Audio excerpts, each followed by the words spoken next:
روز سوم تمرین با وزن بدن در منزل. حرکت اول تناب زدن، 4 ست 30 تکرار. حرکت دوم لانگز، 10 تکرار پای راست، 10 تکرار پای چپ. هر دو تا زانو 90 درجه.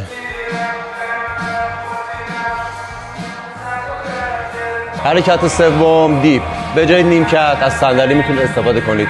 4 ست 10 تکرار.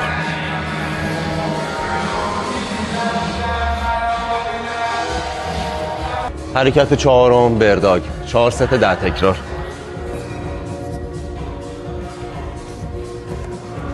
دست و پای مخالف همزمان از روی زمین بلند میشه. حرکت پنجم پلانک، 4 ست 1 دقیقه‌ای. دست عمود زیر بدن، پا عرض شونه، گردن راستای ستون فقرات.